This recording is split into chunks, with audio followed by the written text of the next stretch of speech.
Welcome to the Land Your Bet Sports Betting Show. It is Monday here, and we have 10 games on the NBA slate to look through.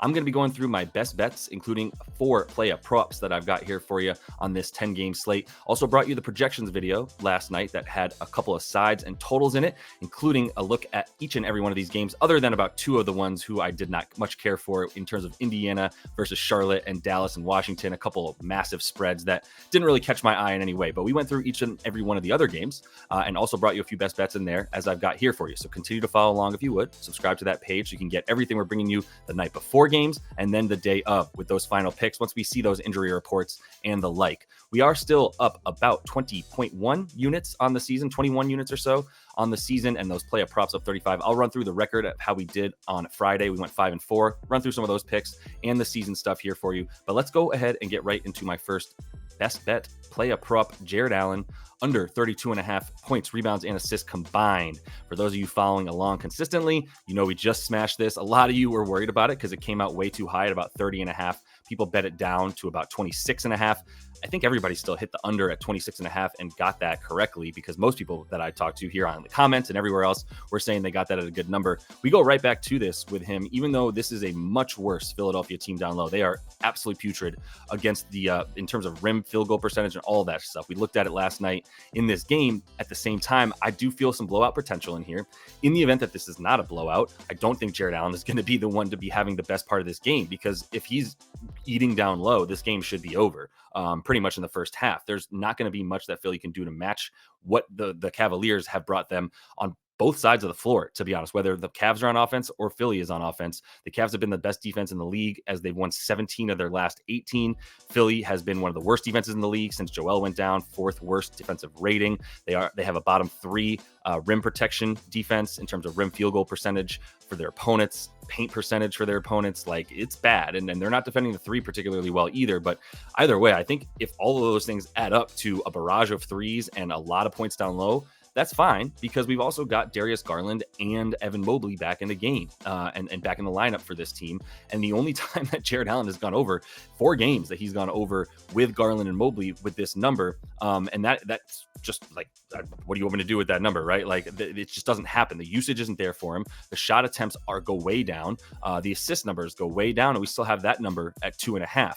That was a huge reason for the recent PRA under that I took for Allen, was the assists were way too high. I still think at 2.5, we're going to see this stay at about 1.5 when all is said and done, as things sort of start to get even with Garland and Mobley back in and this full team for this for Cleveland available. And so that's why I think that the minutes are going to be around 28 to 30 for him. There's no reason to play him too many more than that, especially with Mobley back in. 29 points, rebounds, and assists is what I project him at. So simply put, this is just too many in a game that I don't think will be that close. And I don't think that he'll have to do that much in order to put it away. So we're going to take an under for Jarrett Allen.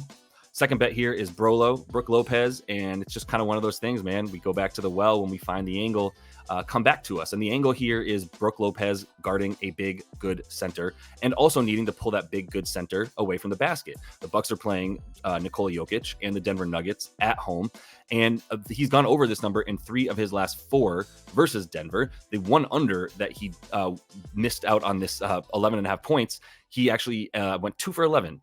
In that time there where he just could not buy a bucket.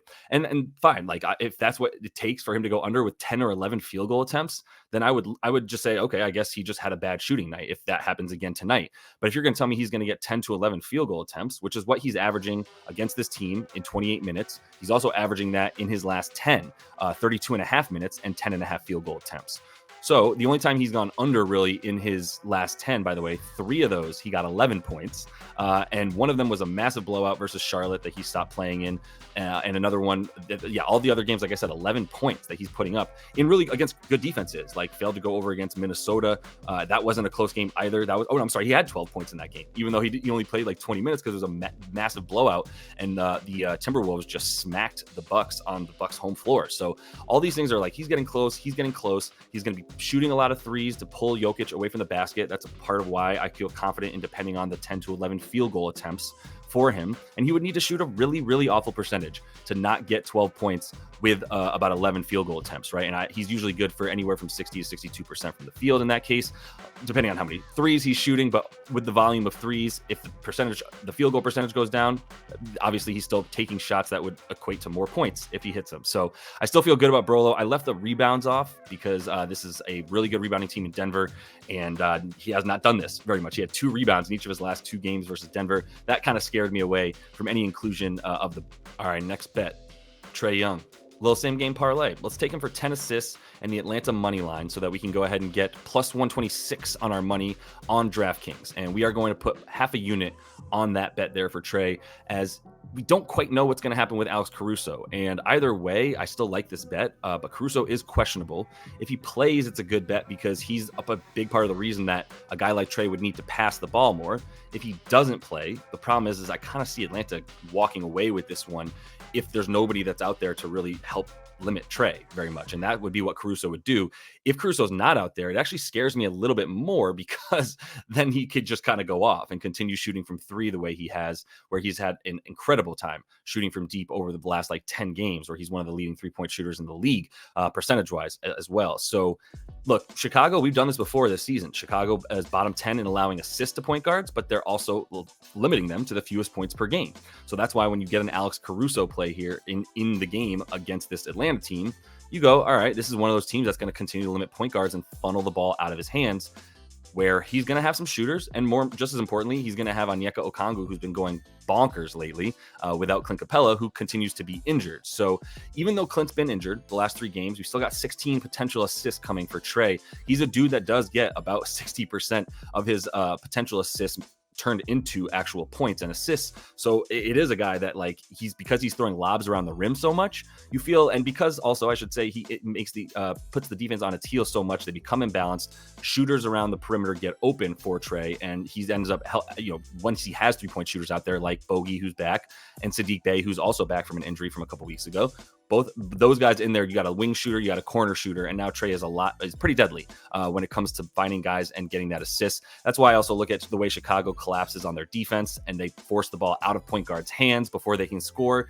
That's also why they have a poor 3-point defense, because the perimeter ends up being open, as does that lob threat with such a sort of cement-footed Nikola Jokic playing the main form of down low defense for them. So love Trae with the bet there, and the Hawks to win, which I spoke about as well, by the way, in the projections video. So quick reminder to subscribe if you haven't done so yet, and like the video, and jump in the comments if you would. I'm jumping in there with you guys and getting back to you as soon as I can. So last one here is an under, and it's for Triple J, Jaren Jackson Jr., under 32.5 points and rebounds. And it's interesting. He's gone under this in 9 of his last 10. In his last 6, his usage rate is ridiculous. It's 37.8% because they've just trotted out, just borderline NBA players at this point, dudes with no experience, for lack of a better way to say it. And that's why his usage rate has been taking 38% of the shots on offense, still only yielding 26 points per game. Usually you would see a 38% usage rate and go, okay, well, that dude's averaging 35 a game, 32 a game. Nope, 26 a game.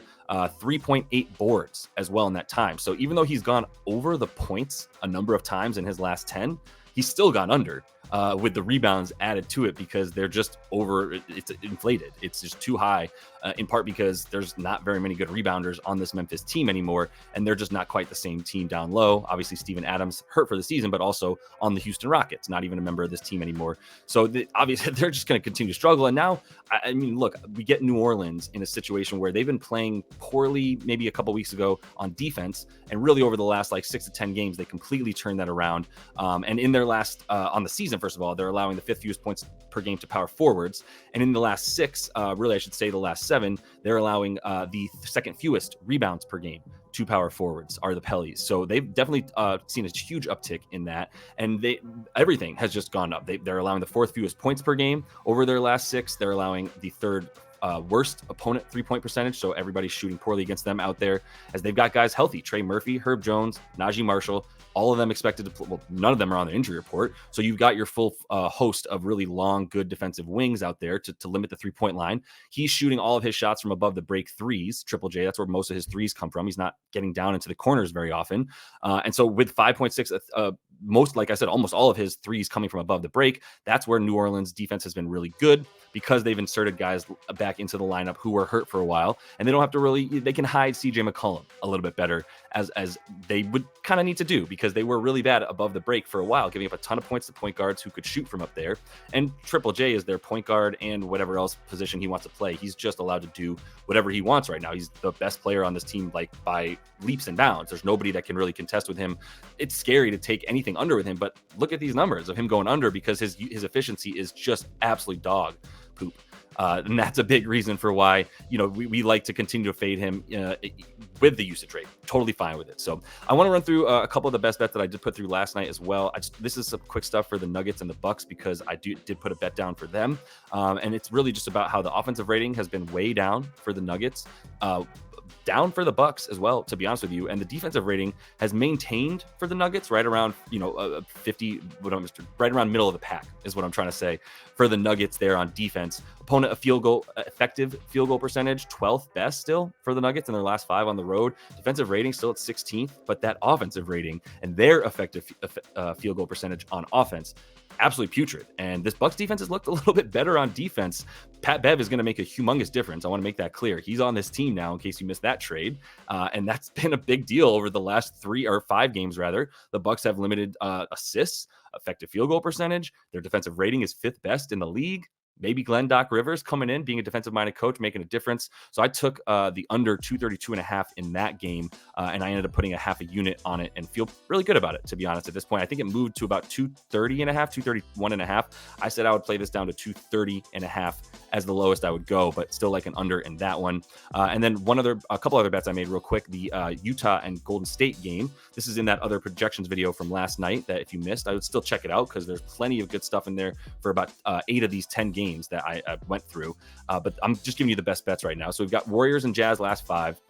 Everything good for the Dubs over their last 5 on the road specifically. Still amazing on offense, 6th best offensive rating, and really more impressive, the 3rd best defensive rating on the road in their last 5 games. And I attribute that to a couple of things. First of all, the pace is at 7th highest, but it's still gone down a bit in the offensive efficiency when they're playing too fast. You look at guys like Lester Quinones, not going to be a household name, and Guy Santos, who is questionable tonight. Both those dudes have been playing a decent amount of minutes here, and that has slowed things down a lot for this team, as they are really, really good on defense because they hustle a lot, and that's what they're in there to try to do more than anything. But also on offense, they're just that bad, and that's helped the sort of everything become a little bit choppier and a little bit less just fluid, really, honestly. And without Clay, because I don't know if anybody's seen him, let me know, because that man hasn't even scored 14 points in the last 6 games. So he's obviously on the major decline, and they find minutes for other guys and usage for other guys. And that's going to also continue to mean slow, because Clay is catch and shoot whatever point in the shot clock it is. He's even dribble and shoot and pull up whatever point of the shot clock it is. He and Steph have the perma green light. So without him in there with his perma green light quite as much and not as involved as much in the offense, things slow down a bit for the Dubs. That's what I'm looking at here as I take an under in this game, 243.5. And I am taking the Warriors at plus 1.5 for a half a unit as well. In fact, I added another unit to the under 240, or half a unit to the under 243.5. So got a bit more on that than I even let you know there. But the T-Wolves and Clippers, one more game here. This is now at 4.5. This was from last night, this slide, so you can see that it actually went in the right direction for us. And I do like the Timberwolves here at plus 4.5 for all the reasons you saw on that slide, hopefully, which is just that they've been playing really, really good defense, and their offense has been about the equivalent of what the Clippers has been over the last 5 games. So I think there's a slight advantage when you look at the way Minnesota plays isolation defense. This is such a close game. Like even 4.5 is probably a bit too big for me. So I'm somewhat just going with the underdog based on the fact that I get points in a situation that I think these teams are basically a pick 'em. So if it's a pick 'em and I've got this at 4.5 points off, then yeah, I'm going to go ahead and take the team that I think is just as good as the other one, essentially, but gets 4.5 points. So we've got a half a unit on that one as well. And that is all the time we have. So let's run through these best bets real quick. We got 6 units to make a total of 5.5 profit if we can sweep again. Jarrett Allen under 32.5 points, rebounds, assists. Brooke Lopez over 11.5 points. Trey, we've got half a unit on that, but it's the same game parlay for him to get 10 assists and for Atlanta to win the game with the money line there. Jaren Jackson Jr., got to go to PointsBet if you want to get under 32.5. Most places, I believe, are down to 31.5. Believe I would still hit that, but the 32.5 is nice because that's a number that he has reached an under on very, very consistently over his last 10, and he has gotten 31 once, I believe, in there. So as far as Golden State and Utah, I'm going to take the money line for the Dubs. It was +1, -1 rather. The money line is just as good of a bet here at -110. Half a unit on that and a full unit on the under 243.5 there on the total for them. That's right around 241.5. I think 241.5 is right as the edge of where I would take it. So if you have it at 241.5, I'm still good with under there. 232.5 under for Denver at Milwaukee. If you can't get that number still, then we go down to under 231.5, 230.5. I'd still play those two. And then Minnesota at the Clips, we're going to take the Timberwolves +4.5 with half a unit as well.